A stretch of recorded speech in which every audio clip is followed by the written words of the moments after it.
Exclusively on I95.5 FM. And streamed live on the on Dependency Facebook page and YouTube channel.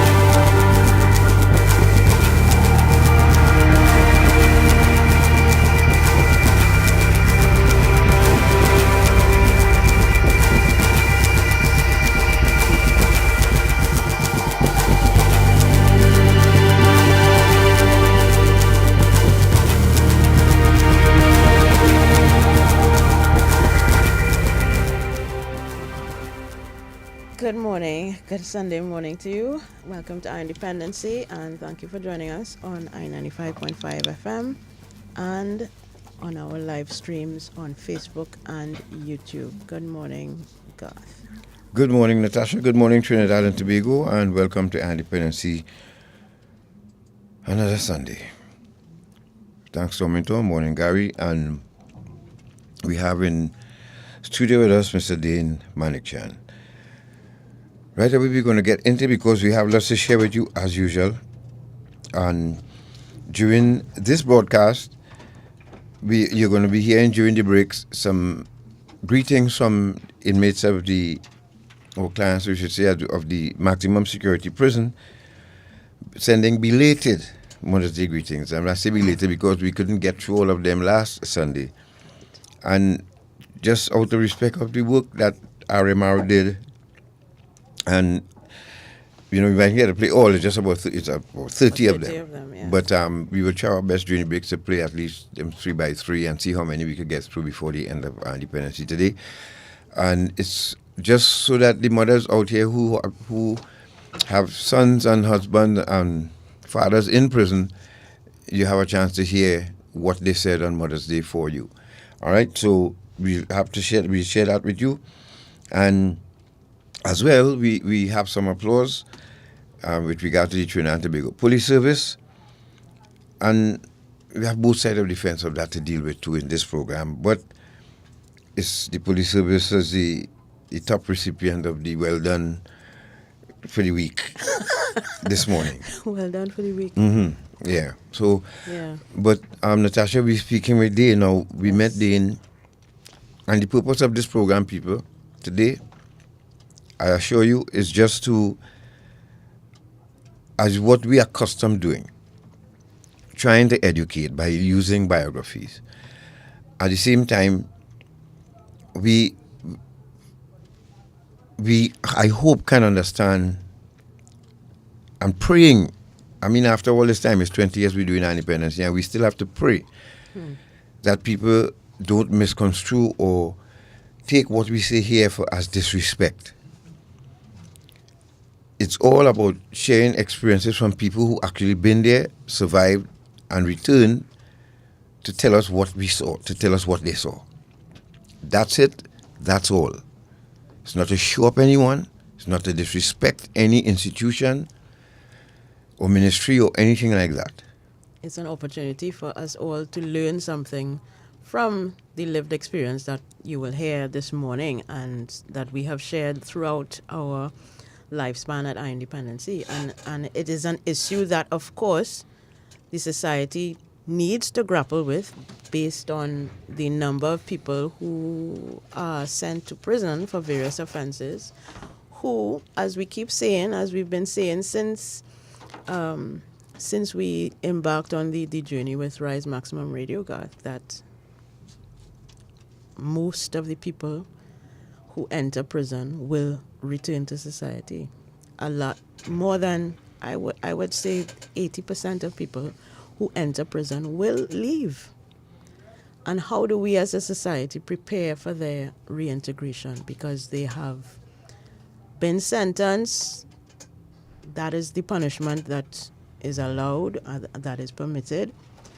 They paid their debt as you would say, God, they pay their debt to the state, but when they come out, they have to pay a debt to society as well, which is grossly unfair, in my view, and it's something again that we as a society need to grapple with. How do we view persons who have committed a crime and who have spent time in prison? What kind of opportunities are they afforded to rebuild the lives that they have outside and to thrive? And to even, sorry, Natasha, become citizens, excuse yeah. me. And even if there are opportunities, are the people in the right places to make these opportunities readily and available and without hesitation and without stigmatization and all of that, even though there are opportunities? Because I'm sure there's somebody who could call and tell you thousands of opportunities that are out there for people who live in prison. But do we have the people in these, whatever there is that exists, who think the same way? Yeah. Because there's a way in Trinidad and Tobago, what we do, we'll never put someone in charge of a unit who, or to run or to be part of, who actually had lived experience, let's say with substance abuse, for instance. You see that book that you read on substance abuse 20 years ago to do your thesis and all these different things? You might as well throw away that book now. Because it's irrelevant. It's irrelevant right now, today, in today's world. Correct. Because the length of and the different reactions now, it varies so much.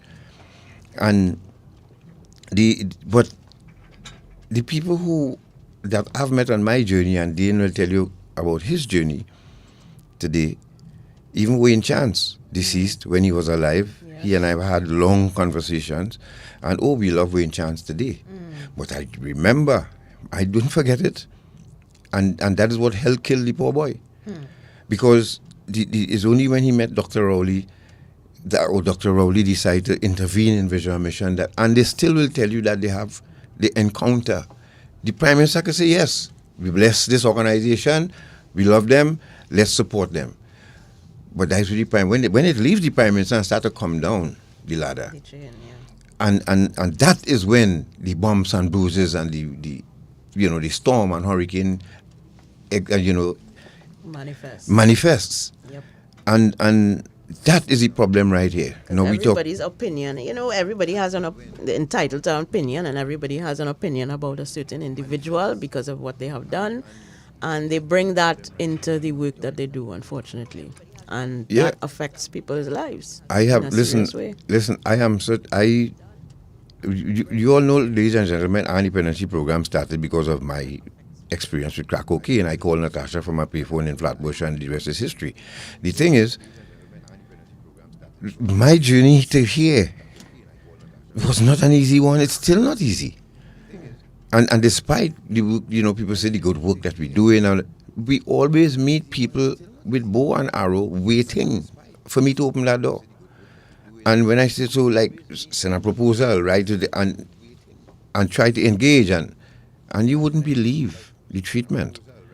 So we're talking about eradicating crime and dropping the numbers and doing all of this. But this is part of it as well. Of course.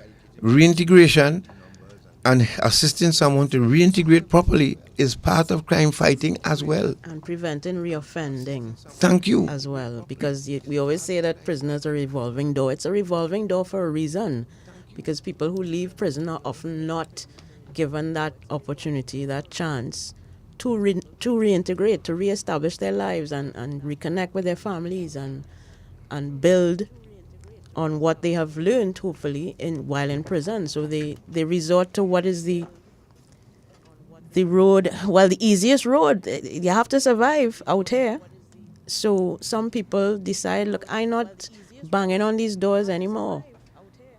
I keep getting doors shut in my face, and people keep saying, well, he was in jail and she was in jail and he don't deserve nothing. So let me survive the way I know how, probably the only way I can, and reoffend. And to add to the problem, I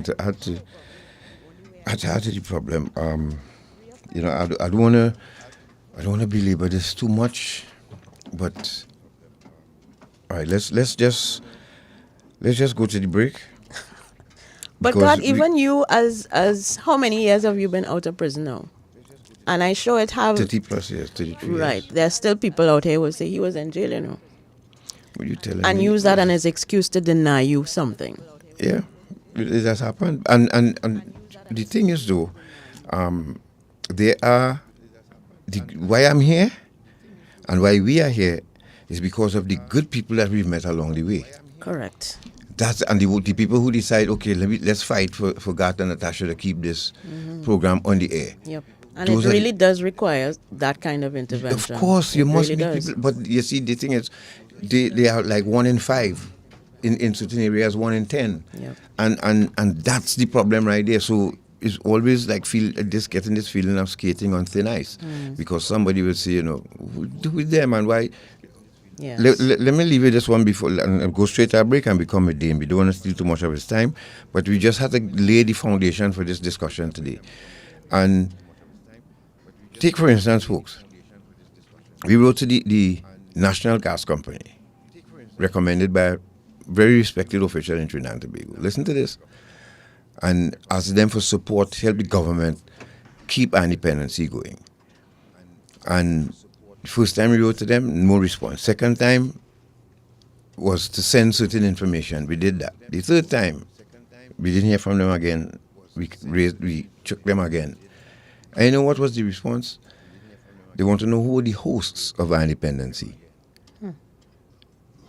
That's what they wanted to know. Who are the hosts of our independency? So we responded to the National Gas Company telling them who are the hosts of our independency. We never heard from them again. Understand what I'm talking about with this journey. Let's take a break.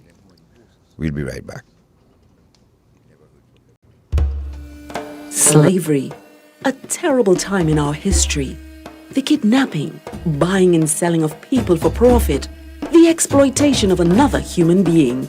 It still exists today. It has a new name, human trafficking. Anyone can be a victim. There is forced labor, sexual exploitation, and domestic servitude. Human trafficking is a worldwide problem and an emerging concern for us here in Trinidad and Tobago. If you know of or suspect human trafficking activity, call the Counter-Trafficking Hotline at 800-4CTU or 800-4288. Human trafficking is a crime. Identify it, report it, stop it. A message from the Counter-Trafficking Unit of the Ministry of National Security.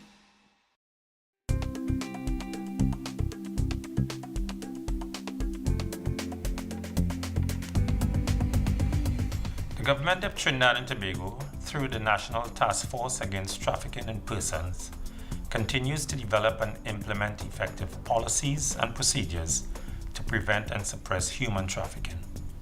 To date, the National Task Force has developed 2 national plans of action against the crime of trafficking in persons. Trinidad and Tobago adopts a 4-pronged approach in its response to human trafficking. 1. Effective identification of victims and witnesses. 2. Prevention of human trafficking.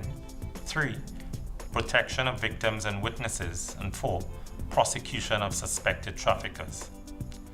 In the Ministry of National Security, we established a specialized unit called the Counter-Trafficking Unit to lead and manage Trinidad and Tobago's response to human trafficking.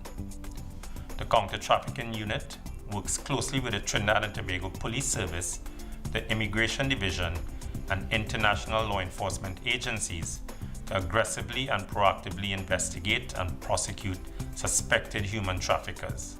Human trafficking is a serious crime. Rest assured, the government of Trinidad and Tobago and its agencies remain committed in the fight against human trafficking and will respond with immediate effect when the need arises. We are the Counter-Trafficking Unit of the Ministry of National Security, Trinidad and Tobago, safeguarding human life. Eye on Dependency with Garth and Natasha. Reality radio, at its best, where every life is a biography. Sundays at 10 a.m. and exclusively on I-95.5 FM. And streamed live on the Eye on Dependency Facebook page and YouTube channel. My name is Gerard Wilson Brisano. I come out that road 9 years ago, and I give thanks that I have the opportunity to say something good about my mother. The best times with my mother, although she died about 20 years ago or more, before I came in prison. But if she did not die before I came in prison, I'm sure I would have not been here. So this is a moment I would like to still cherish with my mom, although she not around, because whenever I have problem or any problem I have, I could have sit down and talk to she, but since she died, there's no one to take that place. And I respect that. And I want to give thanks and praise for knowing I had a caring and loving mother, because at any point in time, I could have called upon my mother and she was here, but now she's not there. If she was here, sure, I would not have been here. Give thanks and praise. Yeah, my name is Randy Fleming. I'm incarcerated 14 years now. That's how long as I've been away from my mom. I take this time to wish her happy Mother's Day and to all the moms of the world. My cherished moment with my mom is around Christmas Eve into Christmas Day, staying up with her, helping her prepare all her delicacies and meals for Christmas Day. Pleasant and good morning to all the mothers in Trinidad and Tobago, and by extension, the whole world by extension. I take this opportunity to wish my mother a happy birthday, which was the 10th of May, and happy Mother's Day in advance, and I wish her many, many more golden years ahead. Her name is Barbara James, and I'm Wincelas James. Thanks to the prison for allowing me the opportunity to go and see her last year, November the 3rd. And I take this opportunity to give the advice to the youths to respect your mother and all the mothers. Happy Mother's Day, each and every one, the ladies in Trinidad and Tobago. And by main extension, you don't have to be a woman to be a Mother's Day.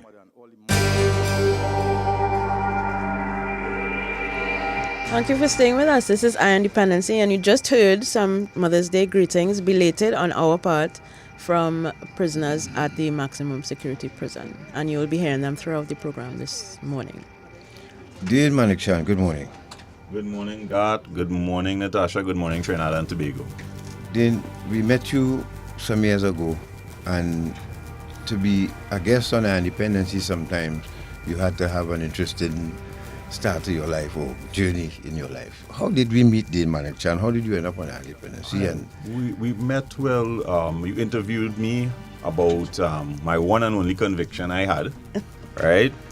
Now, this happened when I was around 20 years old, young gentleman, right? I got involved in a crime of false imprisonment. Now, many people don't know, it's related to kidnapping, right? In fact, every time I tell the police I go for a certificate character and I say I was charged for false imprisonment, they say, but how you get that? We's be charged for false imprisonment. I say, no. And that's what I explained to them. Mm-hmm.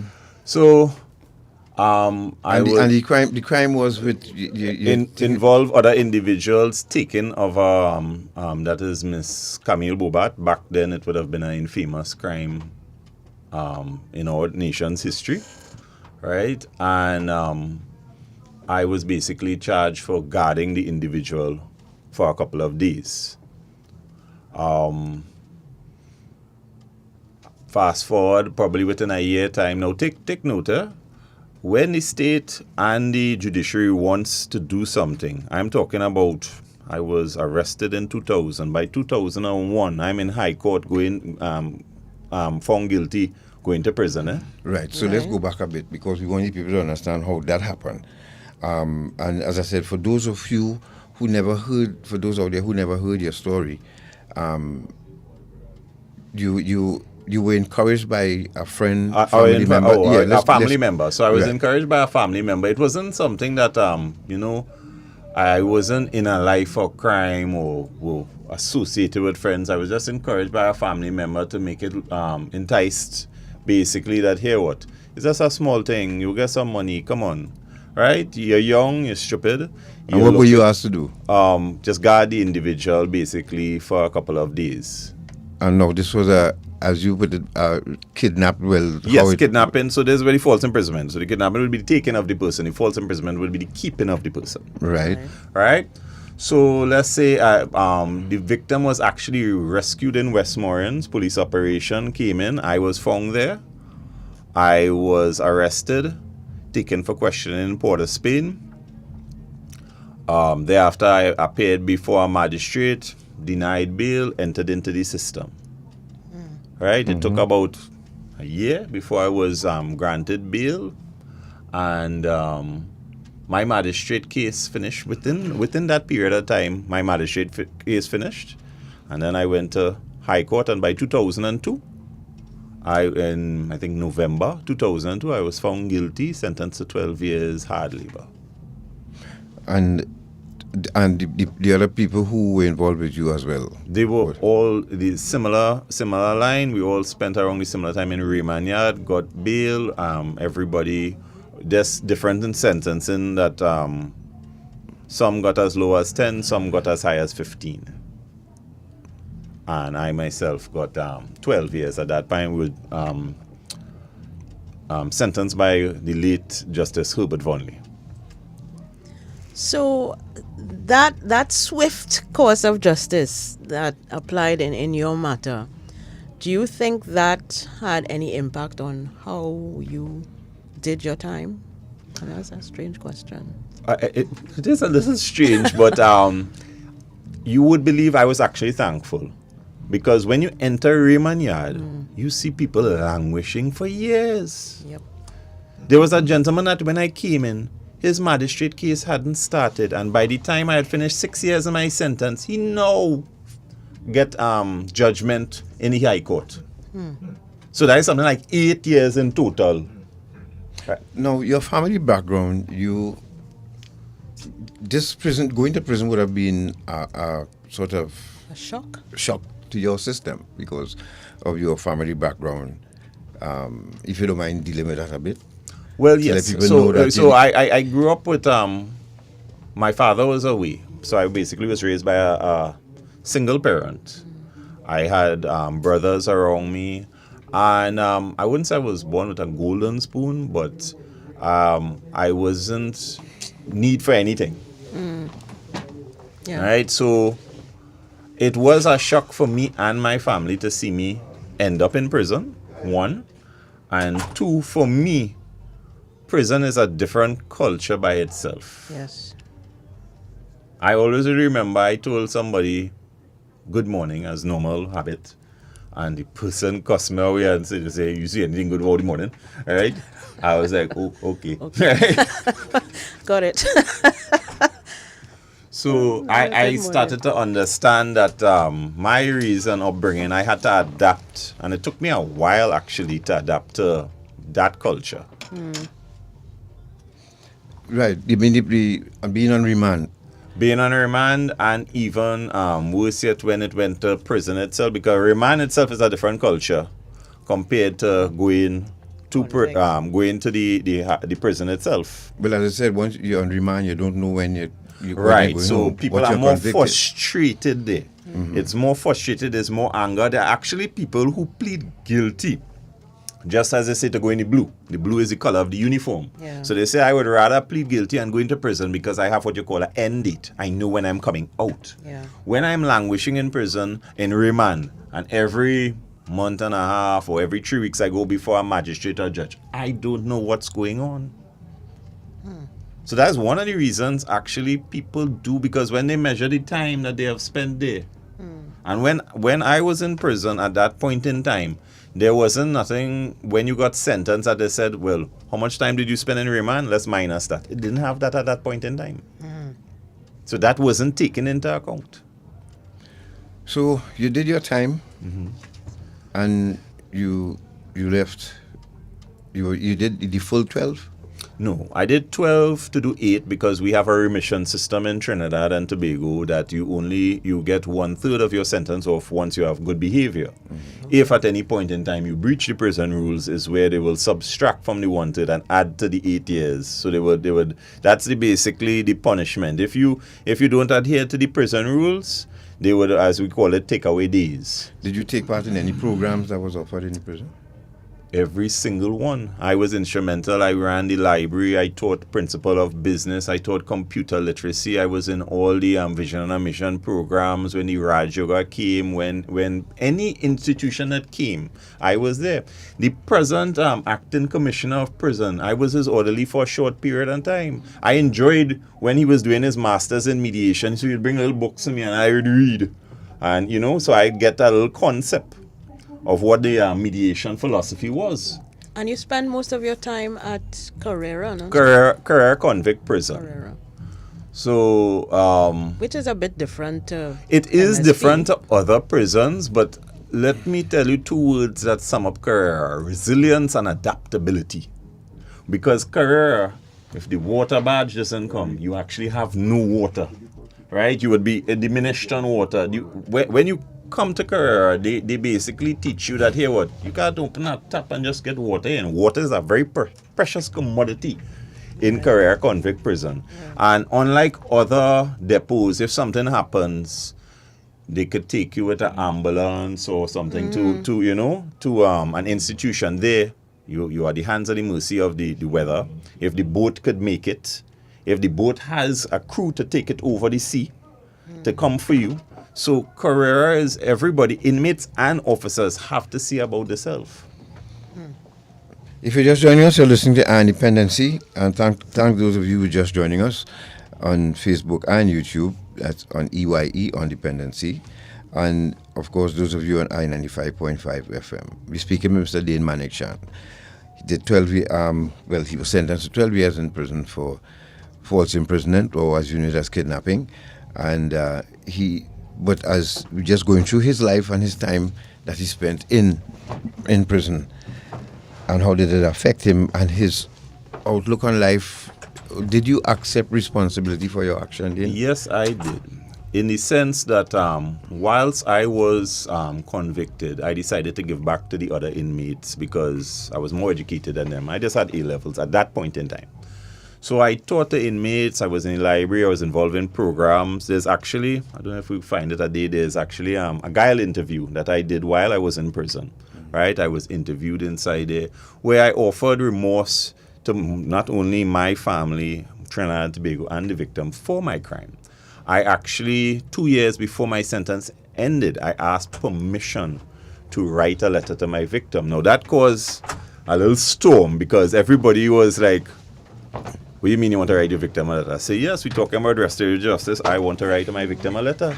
The superintendent at that time told me, he said, no. You go and ask the commissioner. I'm not giving permission for that. And when the superintendent changed, the next superintendent said, you go and write the letter. Let me see what it looks like, and I will give you permission. In fact, that's what I was just talking about, right? Mm-hmm. The journey, how you meet one to the next. Yes. Go ahead. Right. Yes. So, in fact, the present acting commissioner of prisons, when he was on welfare, I asked him, I said, well, Chief, I want to draft a letter here, but I don't want to say a A and it sound like a B. Perception, my words. Yeah. Because I've never done this before. You might say your exact feelings and words to the victim, and the victim might feel intimidated. They might feel a word threatening or something might bring up a hurt. And he read it over and he told me, well, no, take out this, change this word, right? And he assisted me, and I sent it to the then superintendent, and the superintendent acknowledged. He said, okay, we'll mail it, right? I ain't promising again a reply, but we will mail it. Yeah. Now, thereafter, I approached the Catholics who come across to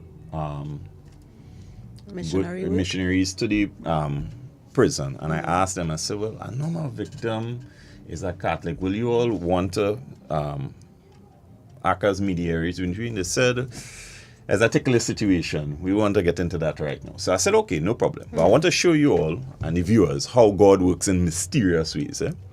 So 3 months passed, and I saw that lady running, and she saw me. She ran up to me and one of the Catholic parishioners, and she said, I was looking for you. I said, what's up? So she said, you were the gentleman who wanted to ask us, and we said, we're not sure how we could do it. I said, yes. She said, there was a women's retreat with Catholic women, and she attended it. And she said, within one of the discussions, I vividly remember this, she said one of the discussions was, She asked the woman, has anybody ever wounded you so much you wanted to take an arrow and shoot in her heart? Woman put up her hand and she said, well, yes, it had some people who had taken my daughter, kidnapped. And so the parishioner started to ask her question, so where are these people? And she said, well, I think some of them are down by Kerr. And she said, and she described me. And she said, I met one of them and he told me that he is very apologetic for what happened and sorry and so on. And the woman replied back to her and said, well, here what? I could speak for myself. I cannot speak for my daughter, which is very understandable. Yeah. That I accept his apology. And she said, that is what I wanted to come and tell you. Right? And I thought it was so, biblical in a sense that, I was praying to God. I say, well, I asking forgiveness. I'm trying all the channels. And through this medium, it's just by chance and everything that it happened. Yeah. Yep.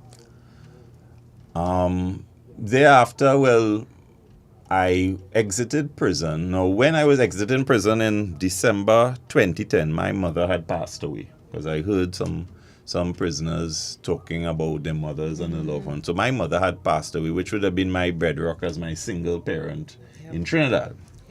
So I went outside and my friends were really my support base because remember you spent 8 years incarcerated. I don't know what is Facebook. I don't know what is Instagram. I don't know what is LinkedIn. Yes. Right? I don't know social media. I don't even know Wi-Fi. I don't know these terms. I don't know what to use. Right? Which is something the person should look at that to teach people skills that are for today, right? Because especially those who spend a lengthy periods of time. Yes. So but I came out with the restorative justice philosophy in my head that I thought to myself, well, okay, this is where you get a second chance, right? This is where you have done your time that is behind you. And I got my orders and my affairs in order because you have to get your ID card, you have to get your bank documents, you have to get all these things done when you come outside in order to prove you are who you are, right? If I may interject, what kind of preparation did you receive for your release to society? Well, as I said, I was always in a vision and a mission classes, but the welfare would talk to you, but to be what you would meet outside, I don't think. Well, at that point in time, so I don't want to use that example. Back 8-10 years ago, to city prison probably is still that. But as I was telling in the beginning, when you come into prison, it's a different culture, different atmosphere. So you will adjust it. Sooner or later, you're going to adjust it. Rough it, like it, how you don't like it, you're going to adjust it. The problem is now coming back and having to readjust back to society. So there would be something called emotional intelligence, which back then I would have loved them to teach inside there, right? I would have loved them to teach that here how you all might behave inside a certain culture. No, come out, because we sound aggressive, we sound harsh, right? Give me that, right? We mean asking me, we're very hostile would be the word, but when we're in prison, if everybody hostile, we don't see it as a because we all that in that nature. And there's a thing called prisonization. Yes. And prisonization is what causes that to happen. Because of having to adapt, especially when you're on a long stretch. Yeah. Prisonization steps in very easy because it's an acceptance of the culture, it's an acceptance of the norms and the way of life. And as the if way you of life. living in without your freedom and someone has to tell you when to do what.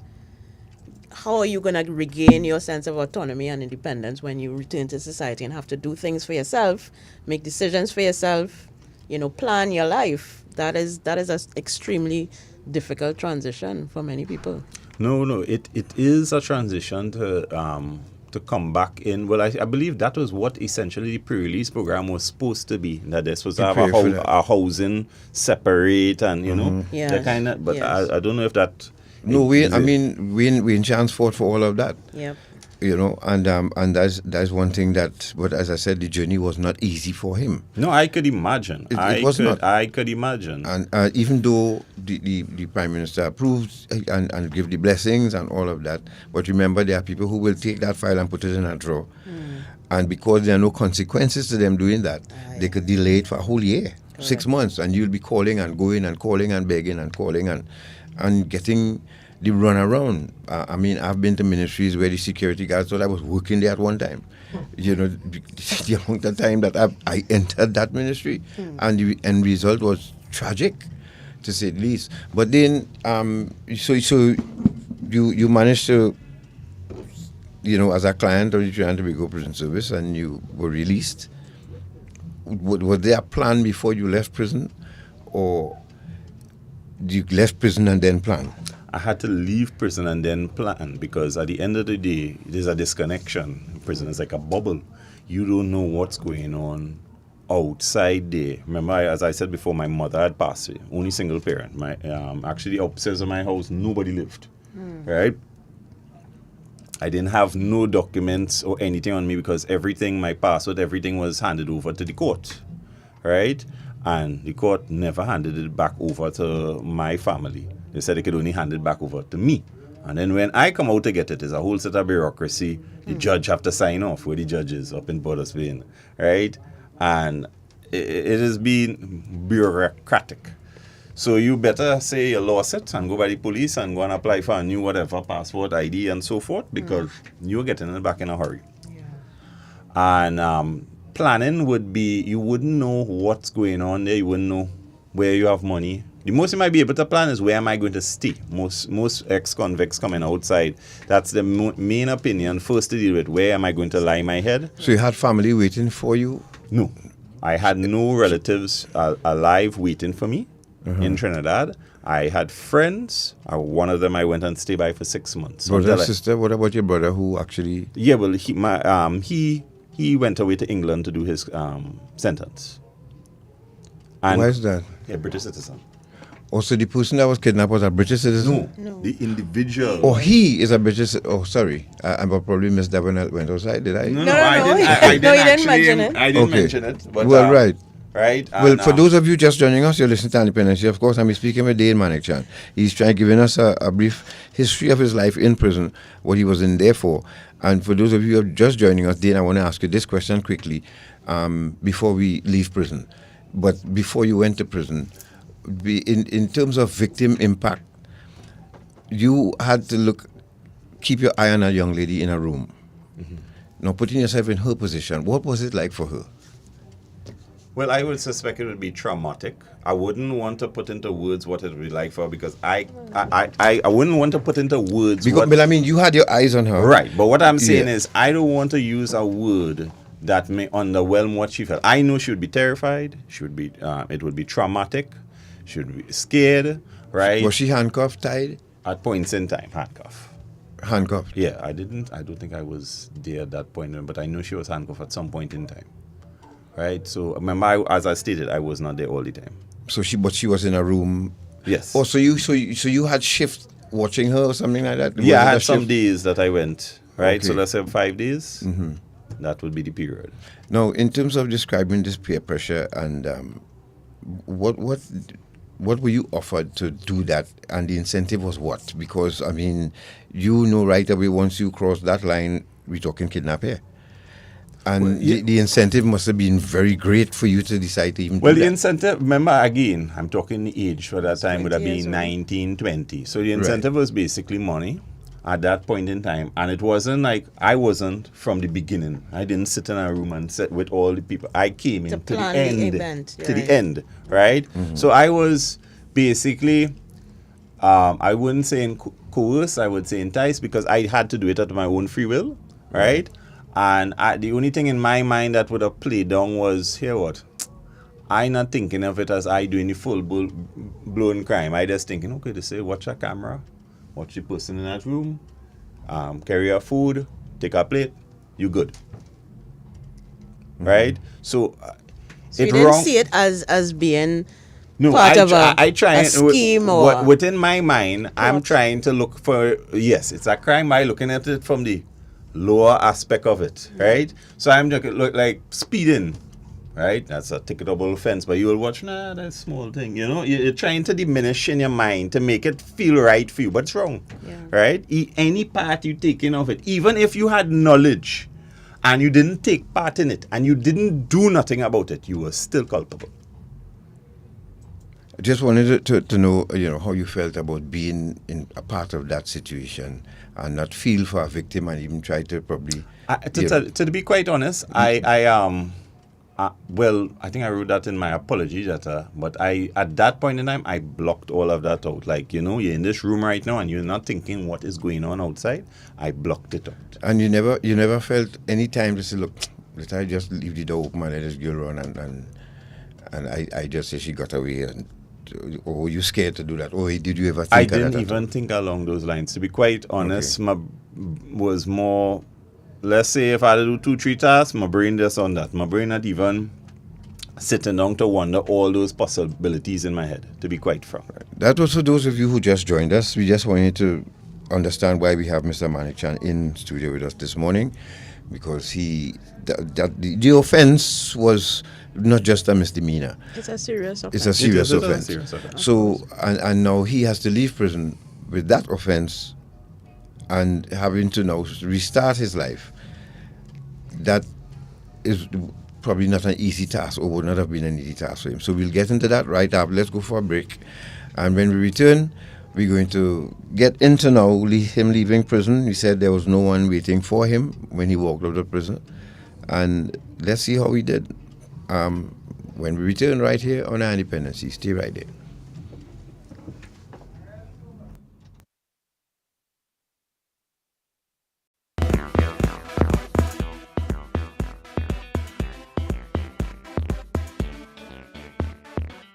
Ah boy. Feel I'm gonna buy myself a senorita tonight. Nah. You know you might be promoting slavery. Slavery? What you talking about? Hey, modern day slavery or human trafficking is just what some of these people just do. You know some of these women were tricked to come here? Some are held against their will, abused, and even beaten. Most times the girls don't even see any of the money that is paid for them. And every night, they just have to come out looking nice and sexy for somebody like you. Human trafficking is a serious problem and a serious crime. Persons who solicit commercial sex services may be contributing to human trafficking. A message from the Counter-Trafficking Unit of the Ministry of National Security.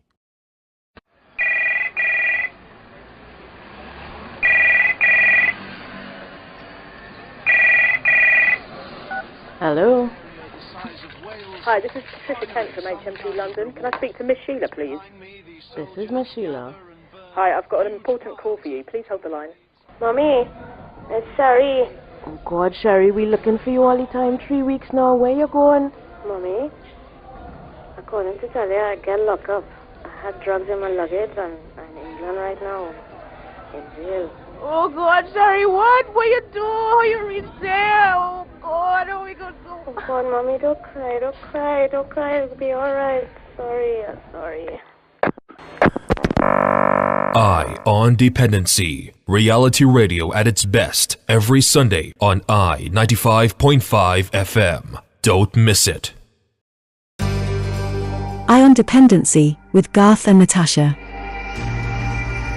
Reality radio at its best, where every life is a biography. Sundays at 10 a.m. and exclusively on I 95.5 FM. And streamed live on the Eye on Dependency Facebook page and YouTube channel. I remember my 4th birthday. I tell my mommy, I say I want a cake and I want to see blue and green on the cake because that was my favorite colors now.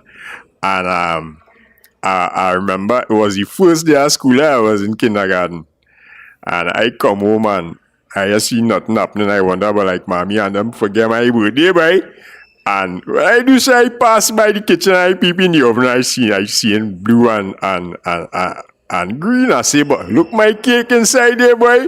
Mommy make a nice cake for me, and that was the best moment I could remember with my mommy. Good morning to one and all. I thank for this opportunity that I can let my mom know how much I love her, because since being incarcerated for 36 years, It was not easy, but with the help of the Creator, I am here, I'm alive today. And with like my loving mom, Claudette Mary Smart, that let her know I love her. God continue to bless her, embrace her with excellent health and strength, and the founded memories while growing up with you.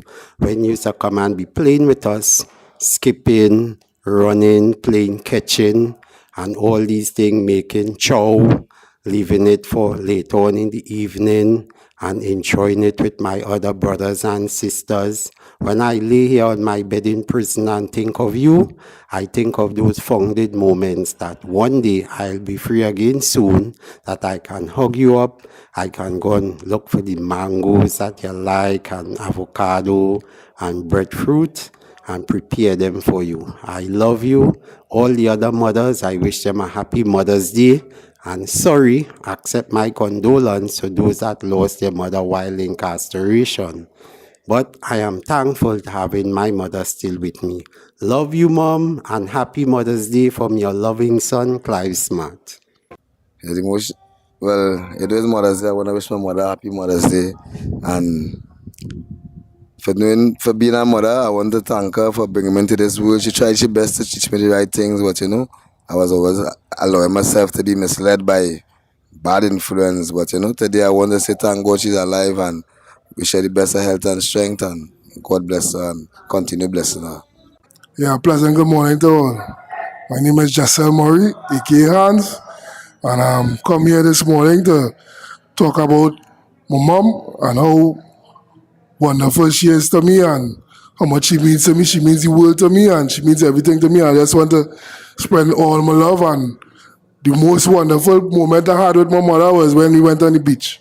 You understand? We enjoyed the whole evening, just me and my mom together alone. You understand? That was our birthday time, and we eat ice cream, pizza, It was the best, you understand? It's a moment I can never forget. And I just want to send all my love and everything to Mom. Big up, big respect, Mom.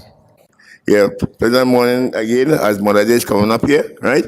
I wish my daughter, Rihanna, Khan Alexander, all her best, her grandmother who take care of her for me time she was down here after schooling and thing.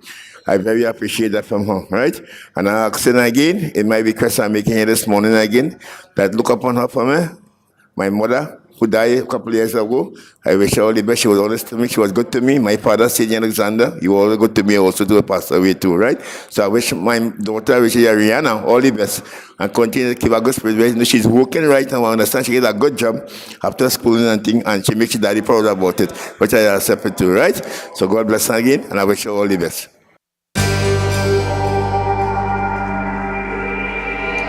Thank you for staying with us. You just heard some Mother's Day greetings, belated on our part, not theirs, from prisoners at the maximum security prison, courtesy of Rise Maximum Radio.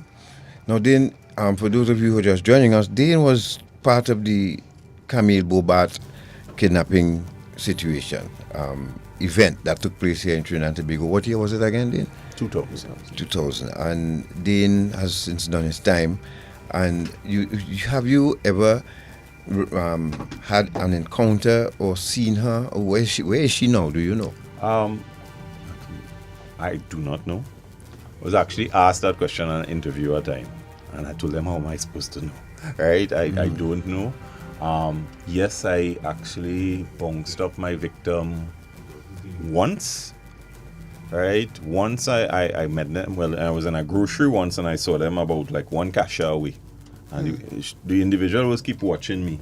No, I don't know if they know I am more scared than anything in the world, because I don't even want to move my hand left, right. I don't want nobody to think that I have a negative, I don't even want to pass my hand in my hair.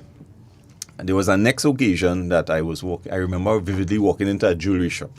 So I was walking into a jewelry shop with my then fiance, now wife. And as I walked in, how the jewelry shop entrance is, only it had a thin corridor. So the person exiting now bounced up basically my chest, right? They just stopped about probably two, and they watched up, and I watched down. So when we watched each other now, I could tell it was like a 5 split seconds we watching each other like, I know you from somewhere, but where I know you from? And then you could see both of our expressions like, oh, wait now. You're my victim. You're the man who tried. And basically, I moved to the left, she moved to the right, and that was it. But again, I was more afraid because I know perception, right? I don't want to say anything. I don't want to make a hand movement. I don't want to do anything for anybody to feel that I have said something or offended anybody in any way. Well, and did you ever get to send that letter that you penned to her? The superintendent at that point in time allowed it. Went out on official yellow form prison mail. I received no reply from it. Okay. Right. So I think you did what you could. Yeah. And as I told you regarding the Catholic parishioners, that was what I saw was divine intervention. Right. So you left prison, and you had to start. You stayed by a friend. 6 months to just get my affairs in order. And you started your journey from there. Yes, I started my journey from there. Now remember, I'd like the viewers and listeners to know that I came out with the perception, this is my second chance. I'm going to do it to the best of my ability. I saw what prison has to offer. I took the best that I could have took out of prison. I also gave the best that I could have given back in prison. So when I came out with this, believing that I had a second chance, the first thing, I was very timid because I was like, boy, everybody going to know you come out of prison. And, and that was a infamous case. How are we going to do this thing? And again, one of my friends came by me, say, go and do a degree. You see this A-level thing that you went in with, that'll work now. You gotta do a degree. He said, free gate. Go and do a degree. I said, boy, stupid and thing, to do a degree. He said, nah, go buy SAMs. Sign up. I telling you, I went to school with you, you have brains. There you go. So I said, all right. And he come and he helped me with books and thing. So I went. I sit in the back of the class the first day. Big class, 40-something people. And the teacher's talking. I always remember the teacher talking about Wi-Fi. Me, I shame. I don't know what is Wi-Fi. I went to jail when it had IR remotes. Yeah, right? And so, dial-up. Dial-up phones. I don't know what is... cell phone was big like a shoebox, right? I don't know what is Wi-Fi. So I say, quiet. So I go on home. My friend tell me, say, hey, what? It's Google. You don't know anything? You just Google it. Now, one of the things that prison helps you with is you may not have a lot of electronic devices, but you got a lot of reading material, if you get. And you learn to read a lot. Yeah. So I started to read. And read and read and read. And from being in the back of the class, went to the front of the class.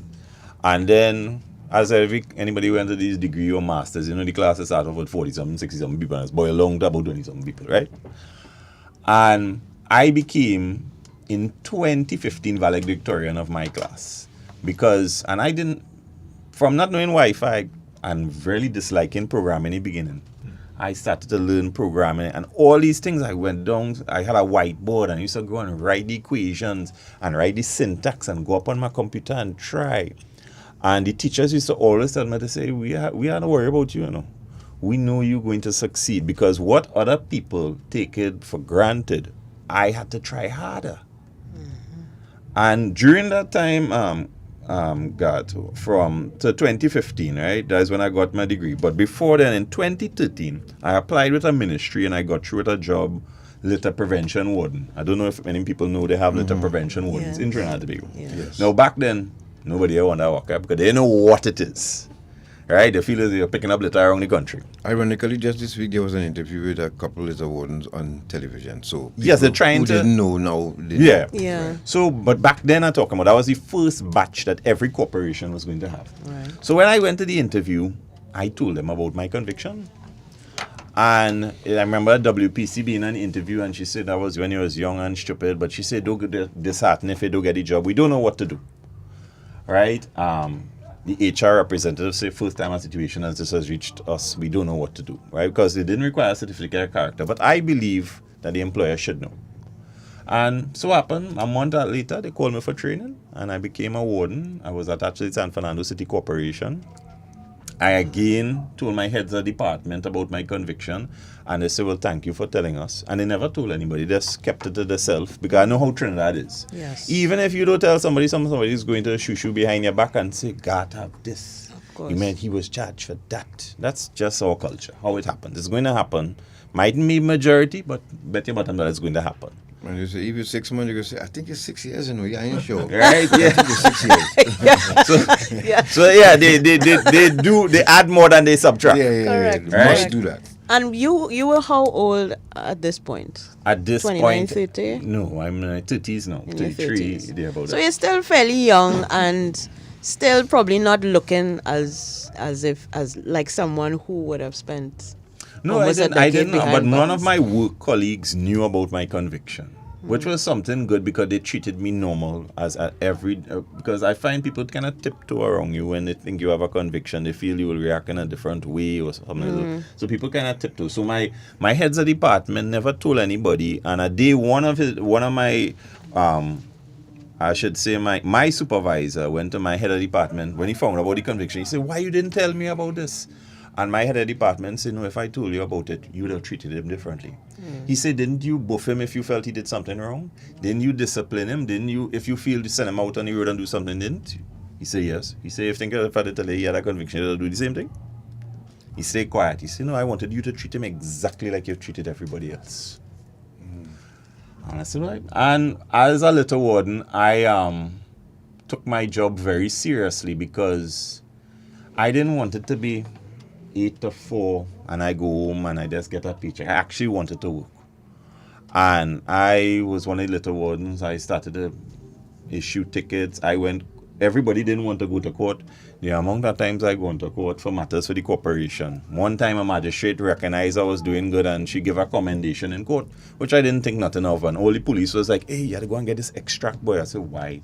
They said, "This is a big thing. Magistrate has given you an open court commendation for doing good work in San Fran." I was like, "Okay, no But problem." you know, Dane, it just occurred to me that this little warden job is law enforcement. Correct. How ironic is it that you, as a former prisoner, would end up in a law Right. enforcement I'm the job? only prisoner who is issued summons, right? Asked for warrant to be executed, right? Stood in court, won matters, right?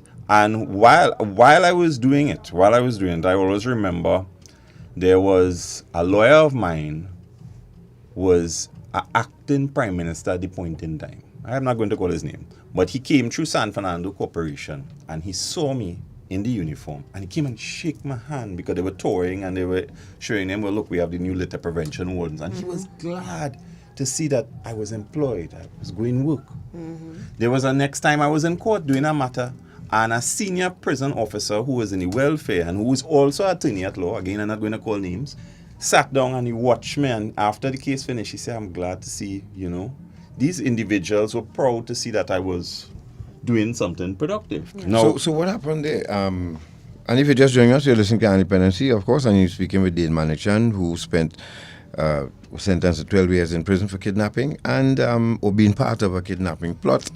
This happened with Miss Camille Bobat, and somebody, while you're listening, you can probably Google the name and see if anything comes up where that was concerned, and so that you will already understand half of what we're discussing here. And so you stayed with the corporation how long? I stayed with the corporation 3 years until they had to renew my contract. When they had to renew my contract now, they asked us to reapply. They asked for a certificate of character on this occasion.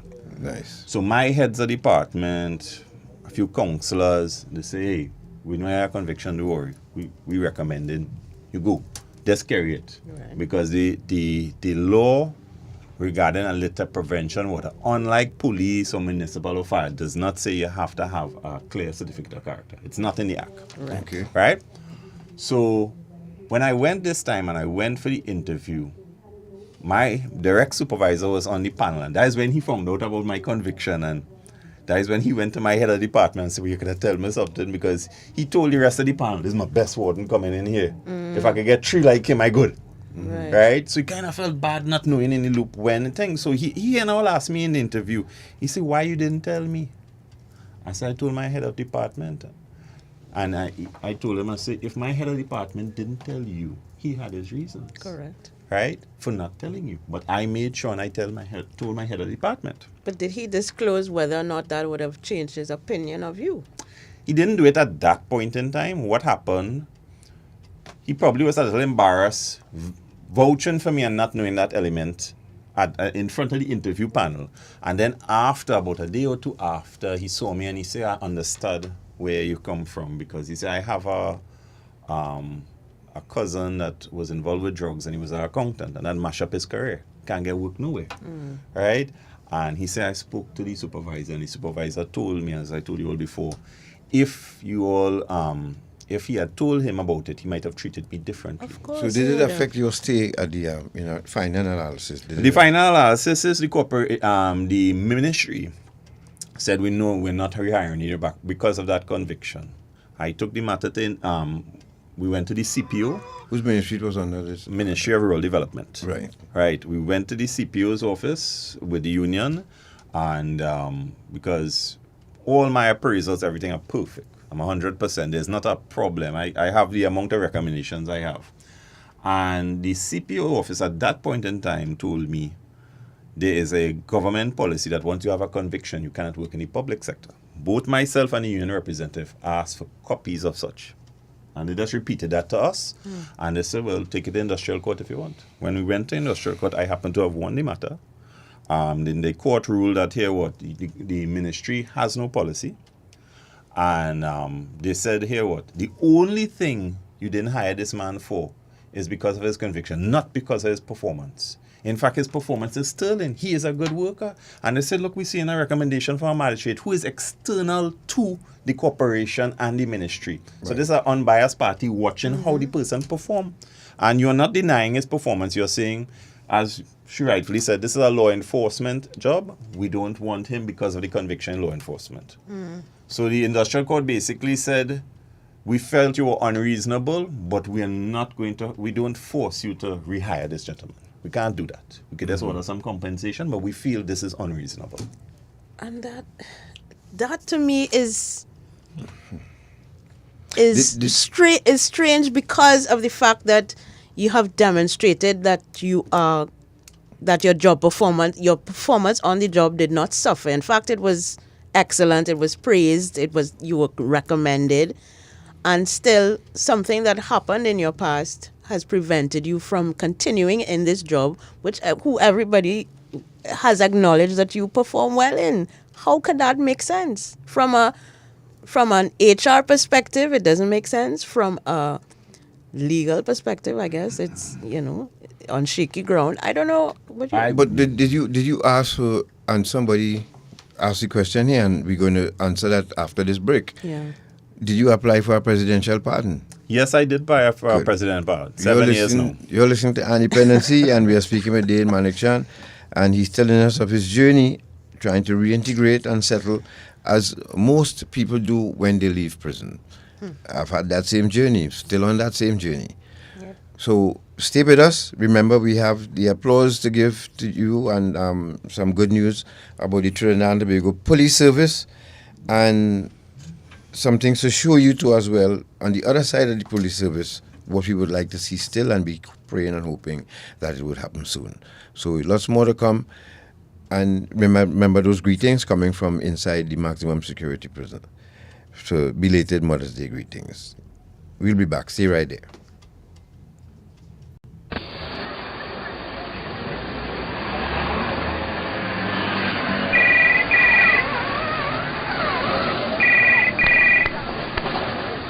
Hello? Hello, Mr. Dobson here from HMP London. Can I speak to Mr. James, please? This is Mr. James speaking. Thank you. Can you hold the line? I have a call coming through to you, sir. Sure. Hello, Daddy. Hello, yes, Brian? Daddy, I'm just calling to tell you that locked up in the UK for drug trafficking. Oh, yeah? You lock up? And you tell me I was going to Tobago? And I tell you about them boy I was liming with? Well, all right. Don't drop the soap. Carry out. Eye on Dependency. Reality radio at its best every Sunday on I-95.5 FM. Don't miss it. Go, sona. I come in. And don't give me no attitude there. You have Shiana manners, boy. I wish I had your touch, boy. You have to groom them. First, you have to target them. Scope them out. See if they have low self-esteem, family problems, you know? Then you move in and gain the trust. I like your glasses. After that, you feel a need. Some of them like nice things like fancy phones, hairdos, clothes, food. It have ones who only looking for somebody to care and listen to the problems. You feel me? What's important though, you have to isolate them from the people. Let them believe it's all about you and them. I care about you. Then you get through. Nice. Look one right here. Try thing now.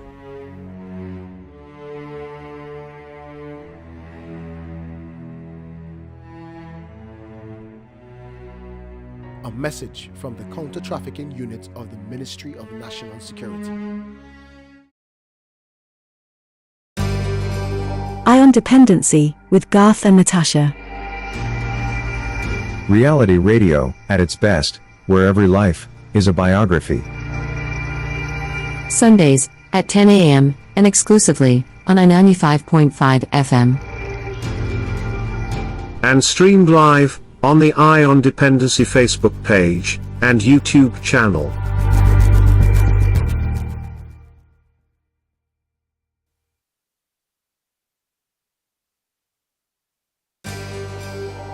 Home anymore, you know, with my son. And we lying together, you know, having the most best, you know, as a mother, you know, making me and my siblings, you understand? Just, you know, living life with my mother. You know, it had nobody else could replace it, but, you know, coming to come. That goodness. I want to say good morning to Trinidad and Tobago, to our listeners. Mother's Day to me, you know, I mean, is mother, so obviously, you know, your mother is like a gem to you. Mother is everything. You know, our mothers who birth us and bring us into this world, you know, after our creator. So mother do mean everything, and to me, as far as cherished moments, I remember days, you know, just growing up with your mom and your mom baking, mom, you know, sharing certain moments that she had when she was a kid too, you know. So my cherished moments is just listening to my mom and stories when she was a kid coming up and enjoy my mother baking and my mother cooking, you know what I mean. Times going shopping, times going from places to places, you know. So I do cherish quality time in a general sense. I do cherish quality time with my mother. That is my cherished moments, and these moments that I'll remember for the rest of my life. Well, I want to wish my mother all the best. Happy Mother's Day, Moms. It's your son, Kristen Campbell. I hope you enjoy the best. And may you have a blessed day. And all the best. And I can't forget the nice time cooking together and all these things. So I want you to have that blessed Mother's Day. All the best to you. And everybody, love you. Inshallah. I want to say all the best to my mother. Happy Mother's Day, Lola Romeo, Queen Forever. I wish you all the best Sunday for Mother's Day. And I can't forget the good times we had together, cooking together and everything. I miss your nice food. I will enjoy all the best. Have a blessed day, inshallah. Love you. Yeah, well, this is Sylvester Grimes, you understand? I want to send all greetings and blessings to all my children mothers. You understand? You know, happy Mother's Day. I wish all the best and I wish them all the best and thing. I wish I could have been out there, you know, to show them a better happy Mother's Days. You understand? And I hope all the other mothers and thing have a blessed Mother's Day too. My mother mean a lot to me, and there's nobody that could replace my mother. Home anymore, you know, with my son. And we lying together, you know, having the most best, you know, as a mother, you know, making me and my siblings, you understand? Just, you know, living life with my mother. You know, it had nobody else could replace it, but, you know, coming to come. That goodness. Yeah, I see that. My name is Luis Garcia. I tell for my mother, I love you for thing. I long time here. I tell something I relax. I just know outside this. I love you for my mother. What my mother mean to me, she mean the world to me. You understand? After 9 months and then after a couple of years nurturing to be this stage. Everywhere she's everything, and after God is my queen. And after my God, my queen is myself. And just that, love and respect.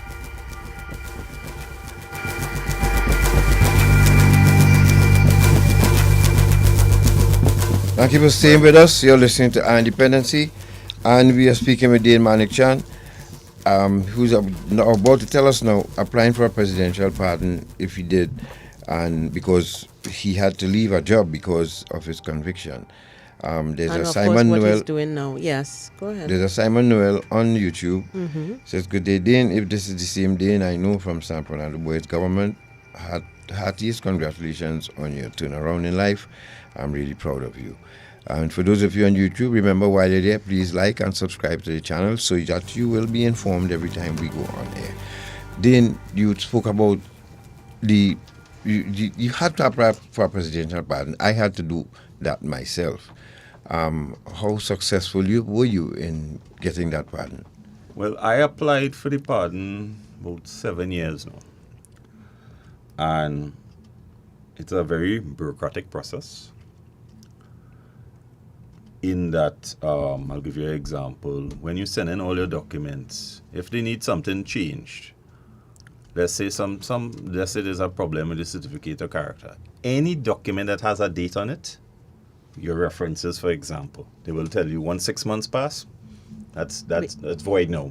Go and give us, you can bring back from the same people, but the date have to be within a 6 month. So I used to ask them, why you just don't call the people as a reference? The date wouldn't matter. If the reference is against me, it's my detriment.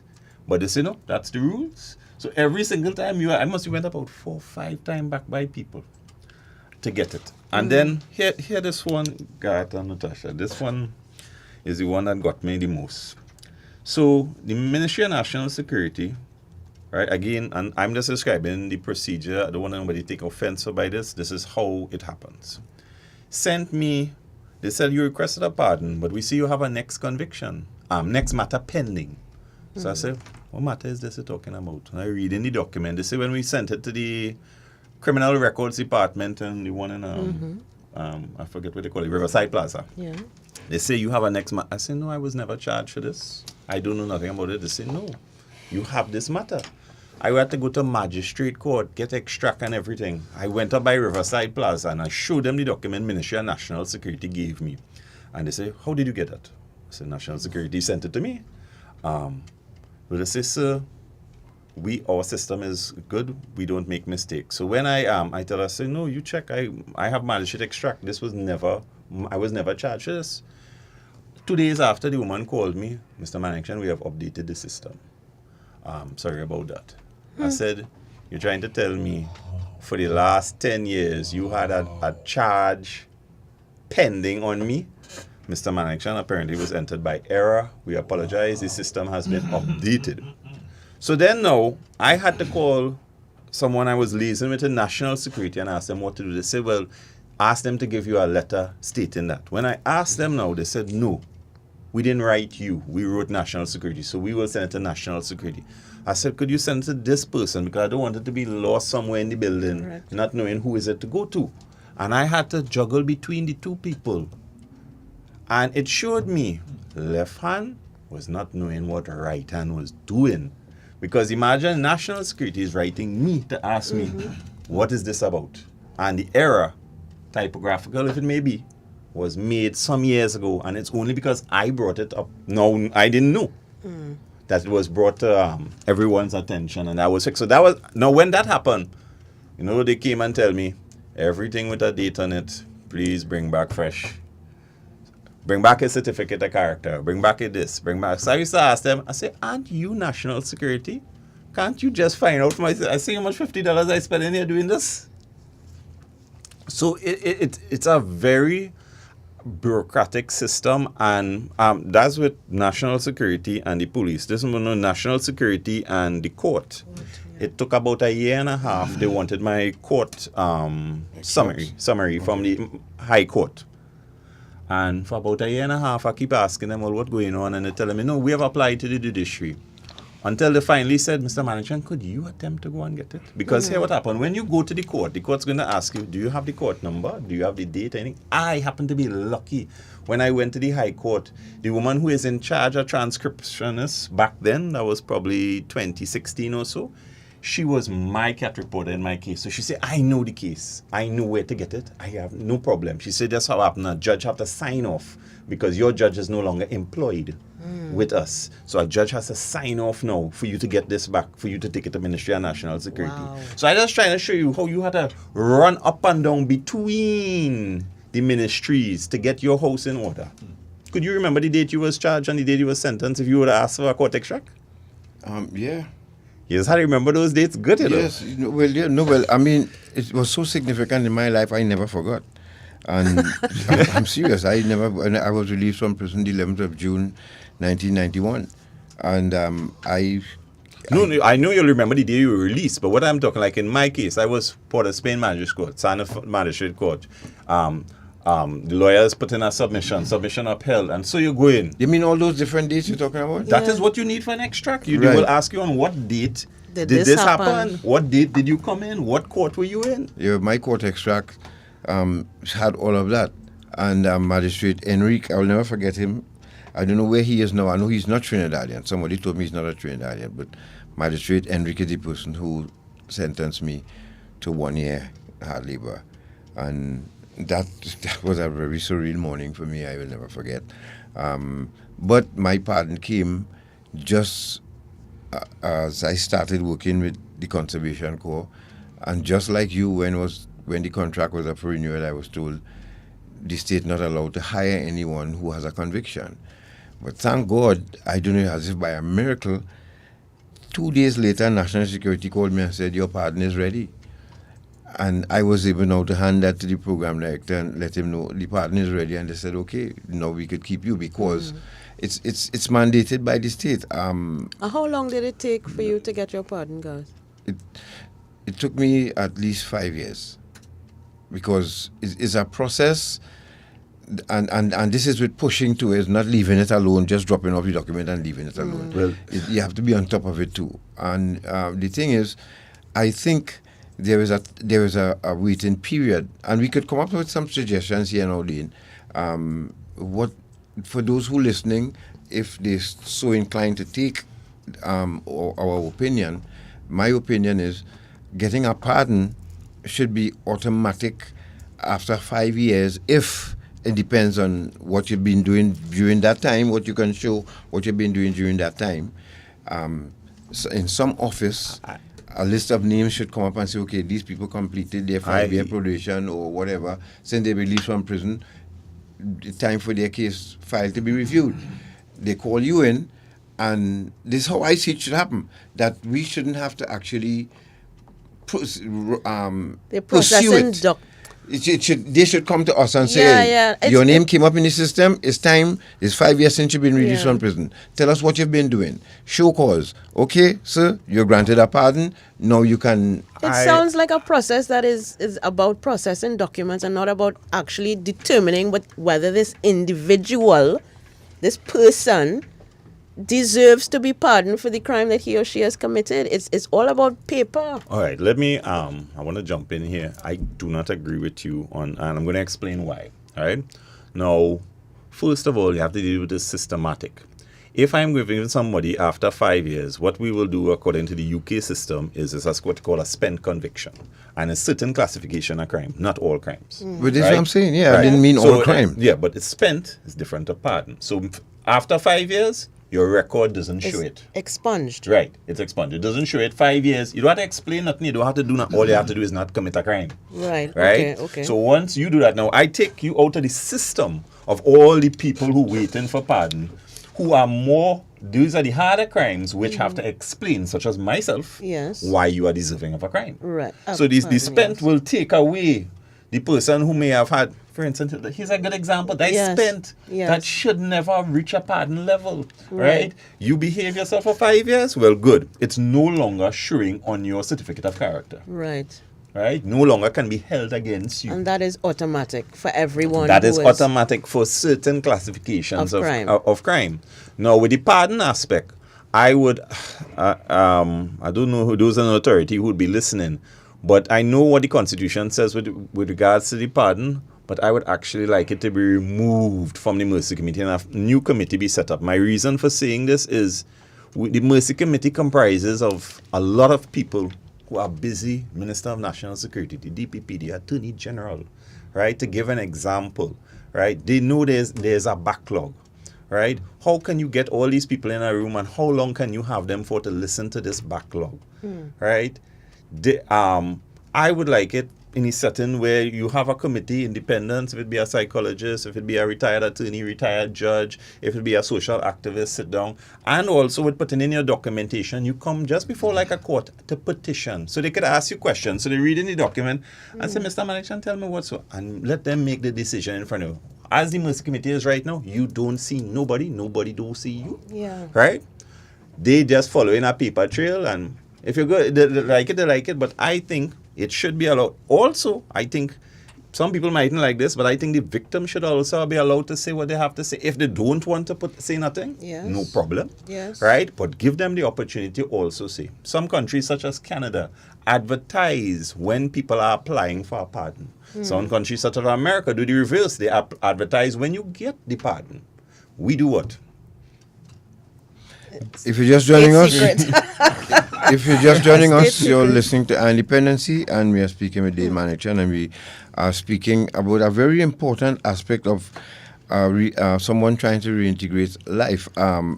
I know there are a number of people who contacted Dependency in the past asking how to go about getting a pardon. And for those of you listening, I keep informing them. There's the Protective Services Division in the Ministry of National Security. You go there, you get a form, and you start from there. The form gives you a detailed step-by-step process on how to apply for a presidential pardon. All the documents you need. And all the documents that you need. And there are a number of people who went for jobs. They turned their life around. And 5 years, and I'm talking in some cases will be considered misdemeanor. Yeah. But once you pay a fine, it appears on your record after that, whether you do time or you pay a fine. And that's what I understand. Somebody listening can correct me if I'm wrong, but I understand. Let's say you get charged for a DUI and you go in front of a magistrate. Once you are charged and convicted of DUI, 10 years from now, you apply for a job at Caribbean Airline and get through with it. It's still on your certificate. That will still be on your record, and you cannot get a job as a pilot because you were charged for a DUI and you have not gotten a pardon as a result of it. So what we say here, and there are two sides of the suggestions here that Dean and I preferred, and I still think that for certain crimes, after 5 years, I should be called in. I shouldn't even have to, or automatically, my record should be cleaned, unless there's a background check done and realize, okay, I'm not involved in crime any longer. I'm walking the straight and narrow. I've been doing this. For me, it was a low-hanging fruit. I was on radio. So correct. So everybody could hear. Right. And then the testimonials would have been true, coming from Brigadier General Carl Alfonso and others. Who Father Stout, remember, I used Daily Knock as a reference. And, of course, I'm sure they were contacted and I got the pardon. But then it's not easy for everybody. Correct. So what the suggestion we're offering again is after 5 years, if the record could be either expunged or my name would show up somewhere, I would be called in and say, you have a week to provide us with information on what you have been doing for the last 5 years. References, testimonials, and let's see if you deserve this pardon. Do you agree with the part about sitting before the panel and actually interacting with if they have people? If they have to ask you a question, I would love that. I would love that. I think that would be ideal, and I like that. the idea of involving the victim as well, because I mean that is part of the. They are stakeholder in the crime, you know. Yes, of course. They have a stakeholder, so let them say, but they have to also understand that from the criminal justice side, the person has served a sentence. Yes. And we just asking you now, what is your perspective? You know? Yes. We want you to at least be aware, right? If you don't want to add no input, well, no problem. Correct. But note that we take into account the person has already served the sentence. But I think, Dane, for that to be introduced, there would need to be some formal measure of mediation or restorative measure while the person is incarcerated with the victim. There has to be some level of interaction, whether it's direct or not. But the victim has to be aware that the perpetrator is incarcerated and is doing XYZ. or has made amends or has not made amends. I understand. You know, for them to just come after 10 or 12 years to hear a petition for the accused to get a pardon, it might be a shock. It might be like, I don't want to relive this. I really don't care. Again, I always like to put it on certain classifications of crimes. Yeah. I would put it on more serious ones, and especially if the person is in prison and is requiring the pardon. Yes. Right? Why I say that, I remember under, I think it was Justice Von Lee wanted to do when he was an MP. You remember the time they wanted to pardon 50 prisoners? Mm-hmm. Yes. That backfired because I remember in prison reading on the Express, one of them went by the victim's father and said, well, how do you feel about people? And he was like, what? And he lived this story, and he was like, no. And when that happened, no 50 came out. Exactly. Because they handled it wrong. Right? And when the media got the list, the media said, well, let's go and check the victim's family and hear their point of view on the situation. Yep. And that can't be the first time that the victim is involved in the matter. They should be given a choice at some point in some cases. As I say, minimal matters, spend conviction. Mm-hmm. But, especially if the person is incarcerated, they should be given to hear their view. So why is it now you have to settle for working as a brush cutter with URP? Well, at the end of the day, I've gone to numerous interviews, right? It had a year, I remember I used to go once a month to interview. And so I used to talk about my conviction because I just wanted it to be known, right? I didn't want nobody to say, well, look, we see this thing on the radio on I-95 and Dependency. Why didn't tell us, right? I wanted to be. It's not something I am proud about, right? But you have bachelor's? Yes, I have a bachelor's. When I came outside, I did a bachelor's, and I was valedictorian for my class in 2015, right? First class honors. And I remember going to interview with for a job, red light processing officer. Now you have to write, this was with our ministry, you have to write exams. It's a process. So you have to write the exam, then you go to the interview. So if you pass the exam, then you get to the interview stage. And then after, they will have a background check. So when I went to the interview stage, I told them, actually went for the job twice, I reached that stage. And I told them, I say, I have a conviction and thing. And they say, well, thank you for telling us, but we're sorry. Here, this part that made me feel bad. They said, but the job requires integrity. Right? So, yeah, I was like, but every job requires integrity. And it was like, no, well, you know what we mean.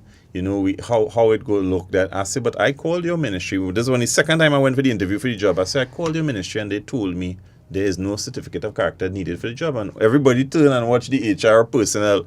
And she asked me, she said, who tell you that? I say, I'm not going to go down that line because I don't really realize you're looking for somebody to burn them by the stake. Right? But I am telling you, I say, you all can't. I say, so you're trying to use something against me 10 years ago now? Right? And you're saying I don't have integrity? I say, well, okay. And that was what could I do? Right? I went for a next job. I have the documents right on me where I applied. Basically, it's a big fancy photocopying papers. Digitization technician, they call it. And I went to the interview out of 35 people. I came second, 95.6%. They hired 33 people. Guess who was the 2 people they didn't hire? Right? I asked them. They said they did a report on it. And the report basically said that, here what? The documents I would be copying are the rental properties of who the government rents from in Trinidad and Tobago. And this would have financial data such as who owns the company, their shares, the amount of annual returns, and so forth. And they felt, because that is the most affluent people in in the country, that it may be a risk, a security risk, to have me access to that information because of the type of crime I was convicted for. Now, take into account... No, you understand that, right? I understand it. No, I understand it, but what I'm saying is the crime occurred in 2002. I came out of prison in 2010. I could understand everybody has apprehension. We don't know if he's going back in to do crime. But when you see 11 years pass after you came out of prison, 21 years after the crime, and you are still holding that against me, which is basically, again, integrity. Because I'm scanning documents and you feel I will take the information So you now feel that I am, presume that I am going to do this. No evidence to validate it whatsoever. Correct. But you have judged me down. Now, I asked the person when they gave me the information, I said, exactly what year will you feel I'm not going to do this? I say 10 years, 11 years passed since I come out of prison. Would you feel better 15, 20, 21? When will it stop? Okay. How do you measure someone's integrity anyway? All right, Is it and- solely based on the fact that you've committed a crime? And Okay, you've let me convicted for it? let me be devil's advocate here. And now I understand what they're talking about. Now, and I'm not saying that they're right for discriminating against you for it, but then it's the I think even if we talk to Jesus, and you hear, look here, your crime was, let's say, stealing pigs. And you were very good at stealing pigs, and then okay, you turn your life around and you want to go back in the piggery and work. No, I wouldn't put you to deal with pigs. I would put you to deal with the paperwork, because pigs might be a weakness, and you have to understand how these people would think. How do you determine that? Yes, because but okay. So Simply did he have any? Did you go through any? Let's say psychological work to decide if you're addicted to pigs or not, Well, and this was just a exactly. one-off And thing. who's supposed to do that? Not the prison. Right. Okay, but if he has not done that, Yeah. if sometimes there's a thing called relapse, Dane, you have to understand that too. By the way, I did that. Our employer actually asked me to do a psychological evaluation just to make sure you're not a sociopath. So Yeah. I Right. did it and I passed that too. Thank you. Okay, Right? but what I'm saying, I am a recovering crack addict, and if I go forensics to work, I wouldn't want to work around crack cocaine, because that could be a trigger for me. You understand what I'm saying? I understand that. No, I then hold on. understand that. Right. So then it's the same thing. Your You crime can't was. treat a you- crime like an addiction, God. Can I? Of course. We talking about affluent. You kidnap someone affluent, and now you're going to be in charge of the same set of documents with people even more with more affluence than that person, or more wealth than that person the last time you kidnapped, and it could trigger some thoughts in your head. And you have to see it. I'm not saying this is what will happen then. I'm saying from their point of view, where they sit, this is how they will see it. That here it is, you were charged for that type of crime. Now you have access to the documents with people with even more wealth than that person you kidnapped. Suppose something trigger off in your brain and you remember this, and you contact somebody and say, look, for information on this person and this person and this person, and you send them the information for their information, not that you want to be part of it any longer. No, I know. So you have to understand the person sitting across from you, how they feel and how they would think. Right. No, you understand? In criminology, you know, I'm not saying they're right. There's recidivism. There's a next word, I don't know if I'm pronouncing it correctly, recidivism, right? Mm-hmm. Which is the opposite, right? Which criminologists basically say, when you come out of a penal institution, as years go by and you have not done a crime and you get older, the likelihood of you doing a crime goes back to the person who never did a crime, zero. Because you've reached, I did my crime around 20. I'm now 44. Right. Right? Now, the next thing I want to know, when they discuss that, right, you would see information. It all boils down to integrity.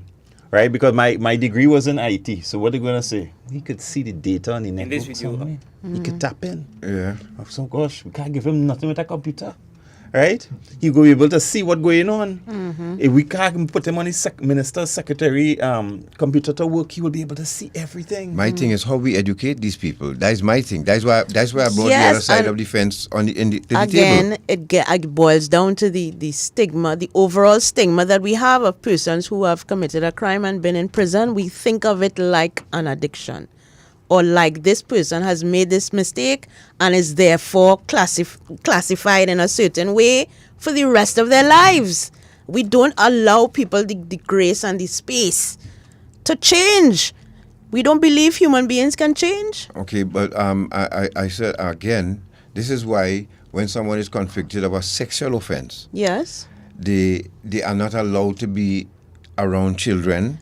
They're not allowed to be, and even after 10 years, they're still not allowed to be around children and and be left alone with a child. Yeah. If a father molests his daughter and he gets convicted, he cannot be close to his daughter. They would not allow it. Correct. Even if he turns his life around now and he's But that preaching is from a why pulpit. there's treatment offered for persons who are so inclined. Right. And what Dane just said too about the recidivism and decidivism. Yeah. You think the person sitting in front of you doing that interview know anything about that? No. Exactly. And this is why I want to put something out here, so because I have so much experience. This is just there was a building I worked in Port of Spain.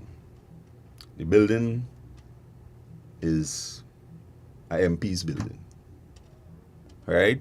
And I know who owned the building. I work with it. In fact, it's my MP. And when I saw him there, you say, "Oh, this is where you say his work sometime part-time." And he didn't have an issue to say, "Hey, this man gonna know my information," or whatever the case may be, right? But let me say that he's an MP, right?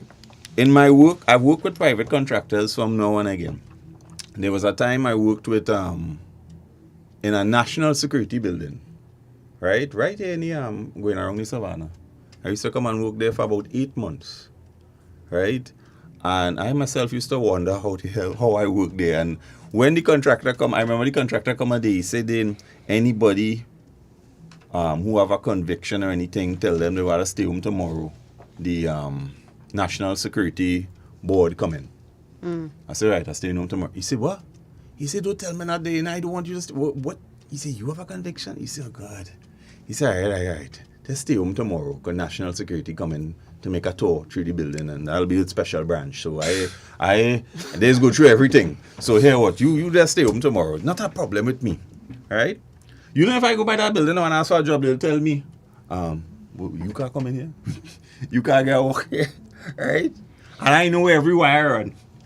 If you're just joining us, you're listening to Dependency, and we're speaking with Dane Manickchand, and we are just discussing our life and experience, his life and experience behind bars and reintegrating. And Veronica says on YouTube, Dane, you can work towards setting up an office, giving good advice to others that going through the same for a reasonable fee. You will do a great service. Don't let that keep you. And we're going to take a break. And of course, we come back with the applause for the best, the job of the week, and we take your calls today and whatever you have to say to him. And we have one wish again for the Trinidad and Tobago Prison Service that we will show you. We like to show you. Those of you listening on radio, then we'll try to narrate what's going on, what we'll be showing here. But those of you on YouTube, remember to like and subscribe while you're on the channel, and stay right there. On Facebook too. And on Facebook, yes, please. And on Facebook as well. Yeah. All right, thank you. We'll be right back. Go, Sona. I come in. And don't give me no attitude there. You have Shiana manners, boy. I wish I had your touch, boy. You have to groom them. First, you have to target them. Scope them out. See if they have low self-esteem. Family problems, you know? Then you move in and gain the trust. I like your glasses. After that, you feel a need. Some of them like nice things like fancy phones, hairdos, clothes, food. It have ones who only looking for somebody to care and listen to the problems. You feel me? What's important though, you have to isolate them from the people. Let them believe it's all about you and them. I care about you. Then you get through. Nice, nice. Look one right here. Try thing now.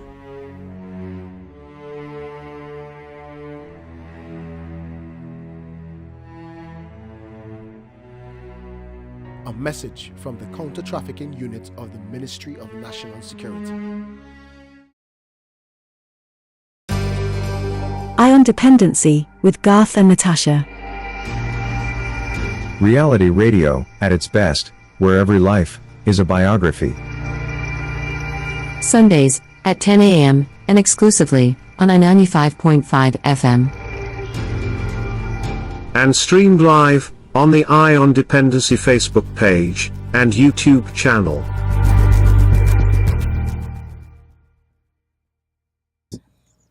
every day of my life with my mother, and she's still on earth, and to see she's still coming and visit me in prison here, still at the age of 40, you know, that means a lot to me, right? I do love my mother. Pauline Devita is her name, and I treasure it all my heart, with all my love, everything, you know. I send my best wishes on Mother's Day from prison to out there. Cheers.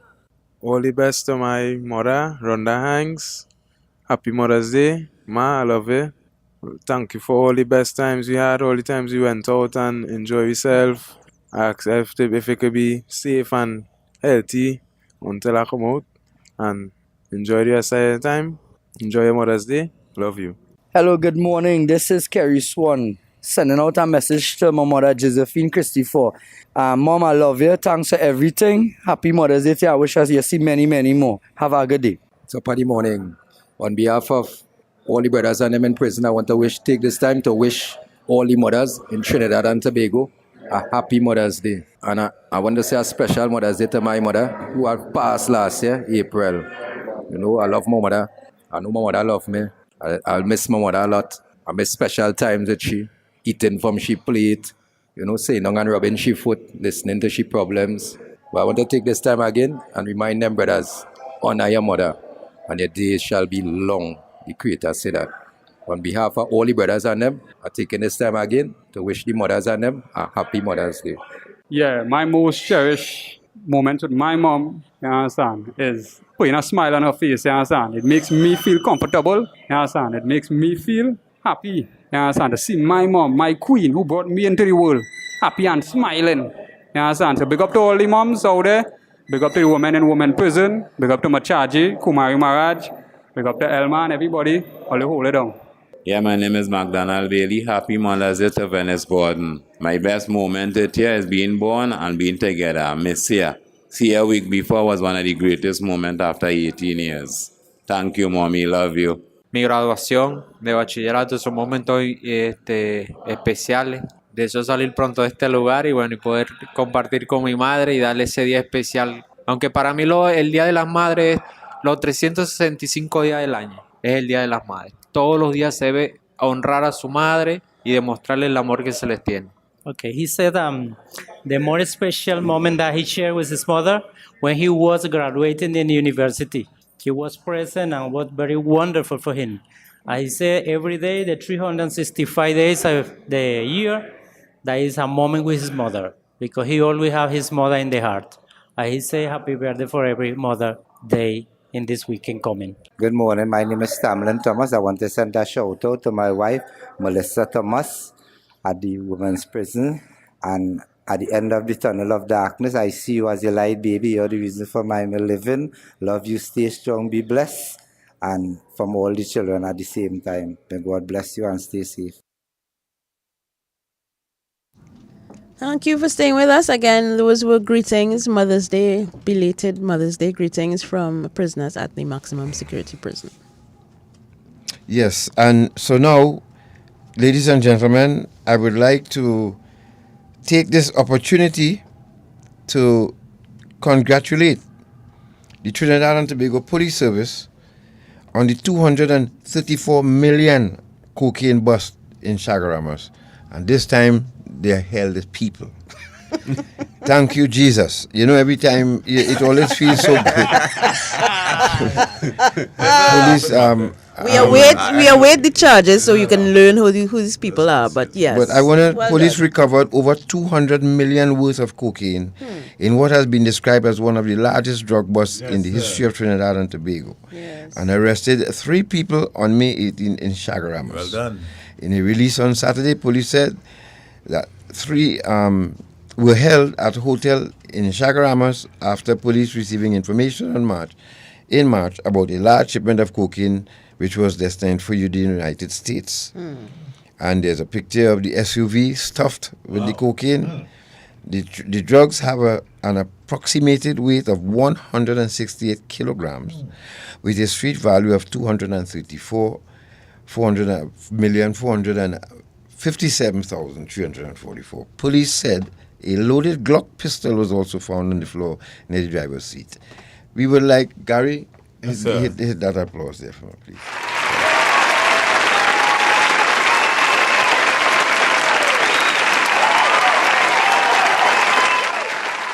Thank you very much, Trinidad and Tobago and Police Service, and to all the other agencies, both local and foreign, who worked alongside you to make this bust.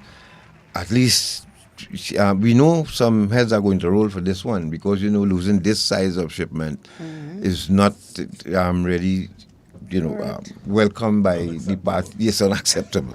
But the police did their part. Yes, I hope the cocaine that remained here, because this was destined for the States, but some obviously stayed here, right? So let's hope that the persons who involved in getting that off their hands are apprehended as well. Yes. So well done to all the units and the agencies that took part in this exercise. Thank you very much. And we just extending our appreciation on behalf of the citizens of Trinidad and Tobago. Let's go quickly to video A. Short man, please. To the other side of Trinidad and Tobago Police Service now. To the brothers who continue to, some of you, what some people will think is kicking over the pail of milk. I would like to call again on the Trinidad and Tobago Police Service, and especially Senior Sub Dixon. If every time police go out there to do their job and there's a reported shooting of a citizen, and the citizenry, some part of us continue to doubt and tell you that you all are lying, then I think the only way it can be solved very quickly is by employing the use of body cams. I don't know how we're going to ask it again. Some of you officers, you can tell me there are no police officer out there who wants to come into the 21st century in terms of equipment. Let's look at, again, video. If it's just one of the videos we could play, let's play. Short man, go to it. Let me show you again. Newly released body camera video. What we're asking our police officers to do.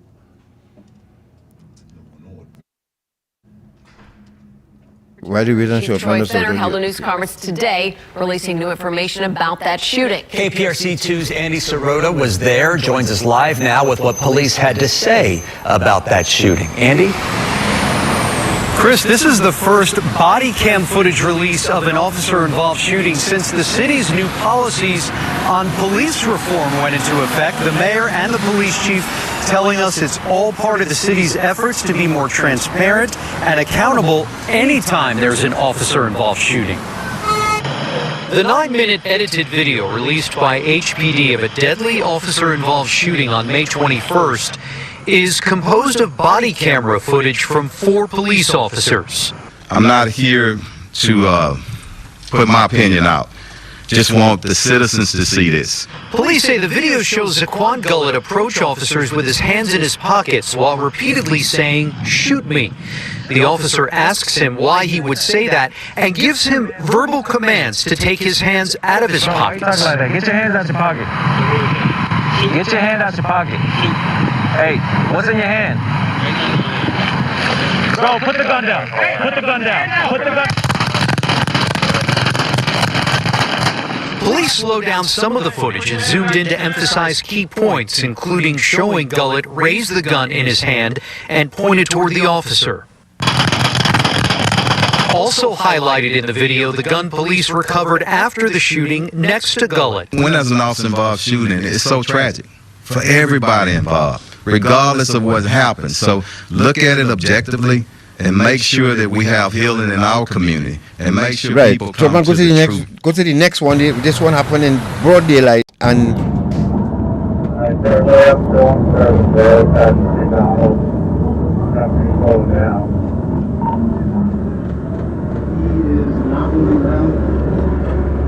right, so what you're seeing here now, what you're hearing here on radio now is a police officer pulled over someone and he's about to make the stop an uncomfortable one because the driver, he started cooperating, but all is captured on footage. After, listen to it, listen to what is being said. Where you headed to?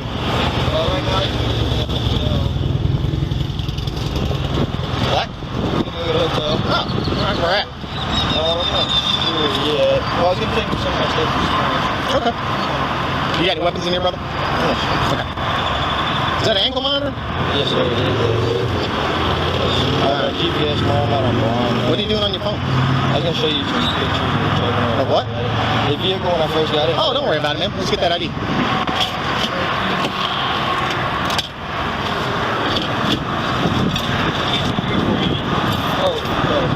No, yeah, you're fine.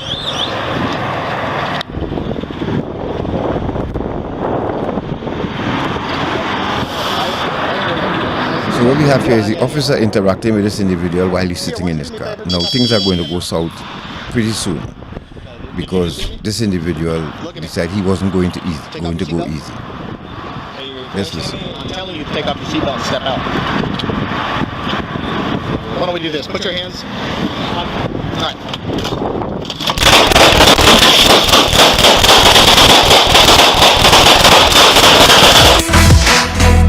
He shot the officer, but he had backup. The officer had backup. Now, why we are showing this, folks, is because when the officers write their report, they will say exactly what happened here. Now, whether you believe them or not, it's captured on body camera footage. So that, and then the police out there, what I love about them, they don't have any reservation with showing you what happened, because the body camera is to protect the citizen and the officer. You see the body camera pick up the guy shot the police officer. But in their report, they would say that, and there was a shootout. But we could see it. With our police in Trinidad and Tobago, we don't see it. We only we get the standard refrain. The officers were fired upon, they return fire, and somebody ends up dead. That is the refrain. We don't get to see it.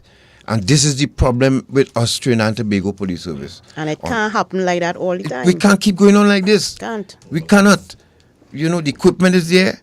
And if we want to believe you all. But we can't take the word of mouth thing no more, because the chances are there could be extrajudicial killings going on. And you heard Dr. Rowley said that we stand to lose funding once this continue. Correct. So, come on, folks, come on. The proof is in the pudding we just showed you. Let's take some calls quickly, Larry, for Dane, 622-3937. Dane, is there anything? And we will have, Jerry Goodrich in here, who is a force science analyst, specialist, and he will break it down for you all again. We have to continue until we get to this level. And I'm sure there are police officers out there who want to come into the 21st century. Want that accountability, that level of accountability. Yes, for their I'm sure. actions. So come on. Yeah, we want to believe you. You're on that day. Yes, you always put your life on the line. Yes, there are AR-15s out there, there are AK-47s, you name it. But here what? We want to believe you too. And this, what we just saw here, is how we'll believe. That is evidence, what you call evidence. Good morning. Good morning. Good morning to the panel. Morning. This case that you are interviewing, they reminded me of myself. With a disability, coming home with a degree, I went to 53 places before I could have been employed. I want him to be, not to get discouraged, and one place he should try again is equal opportunity. I think he did a wonderful job, and our law enforcement and is doing a wonderful job in rehabilitating persons, and persons should be getting an opportunity to go forward. So I am very impressed with this gentleman, how far he has gotten, and he is deserving to get employment in his work too. Thank you. Thank you very much for calling. Thank you very much, caller. Hello, good morning. Hello, good morning. Morning, folks. Morning, Mr. Manickchand. Sorry for the little noise background. I can't slip out from in church to try and make a call and catch piece of program. That's okay. No, I don't know who Mr. Manickchand was 20 years ago, right? I didn't listen to the whole interview, but I know who Mr. Manickchand is today. What I can tell you about the gentleman is that he got his first class degree, as he would have said. What he did not say is that he helped a lot of people get theirs as well. I being one of those persons, all right. He would have been working in a job where one of those jobs where you go to work at 6 o'clock and by 12 o'clock you finish because you're cutting whatever doing, Mm-hmm. And this guy used to go home and after work, and by 2, 3 o'clock in the evening, you're guaranteed that you're getting an email on your phone. Guys, I found a book that will help us with our project, guys. I found a website. This will help us, guys. Read this document, guys. This, that. Guaranteed every single day. And no, I was able to attain. I would have gotten a degree, yes, but I doubt I would have been able to pull off. I got an upper second class honors, and this guy had a big part to play in that, right? And a lot of people who used to be struggling, he was there. He helped a lot of people. Thank you very much for sharing that too. Thank you very much. Yes, so have a great day, guys. Voice sounds familiar. Yes. Right, so we need to focus on who people are and not who they used to be. Yes. Okay, yeah, Yes. thanks Thank a you lot. very Have a much good for day. calling, sir. Thank you very much. Hello, good morning. Morning, Miss Sinclair, and morning to Mr. Sinclair, and morning to Dean. God, that's one of the best I've heard from you for a long while. Being realistic in the situation to Dean, looking at the holistic picture. Brother, you gotta just keep pushing, right? Just keep pushing, Dean. You gotta go through the fire in life. Sometimes in life, you gotta go through the fire consistently. And the guy now call you and vouch as long as your heart clean, brother, you will eventually get a breakthrough. And just stay humble. You know what I mean? Nothing lasts forever. Somebody will employ you at some time. And as I say, right now, you're basically building capacity. And you're making the journey easier for somebody who coming up after. That's what God did. And REINTEGRATION did. So your testimony and struggles you going through is a learning process for other people that are coming forth. So just stay the course, stay humble, stay strong in the faith, and just keep pushing, perseverance, and persistent, brother. And eventually you'll get employed. You tell people in the society that perfect and is walk on water, They never did anything wrong. You understand? And that is society, and they don't have a forgiving bone in them. But you can't study that. There's genuine people out there. You just keep pushing, brother. Thank you, my brother. We have to run. All right, so Dane, closing remarks. Well, I thank everybody for the comments, even my old classmate that was given.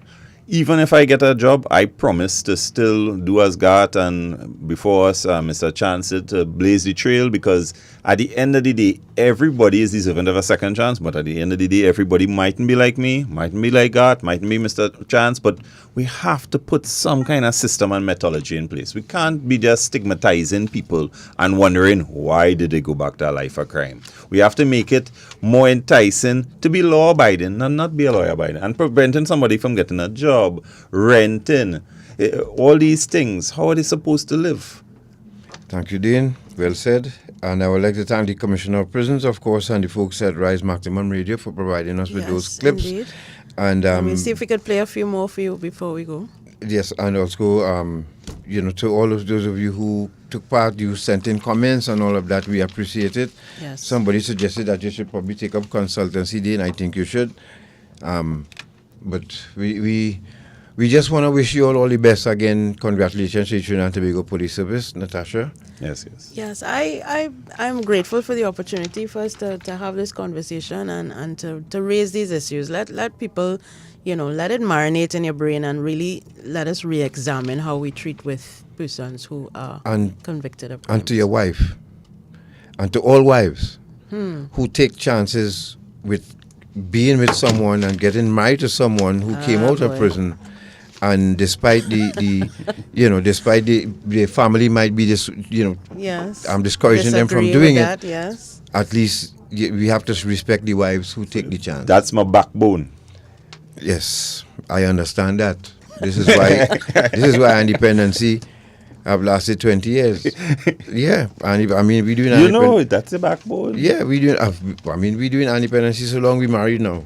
Do I tell you how long we doing Dependency? So, that's how life is, and I thank all the wives out there, including and husbands, who take chance on people who walk out of prison and want to turn their life around. Have a great week, folks. Major News is up next with Mr. Kyle Saunders. My name is Haroldo Vidal Gutierrez. Mi primer encuentro con mi mamá, el que más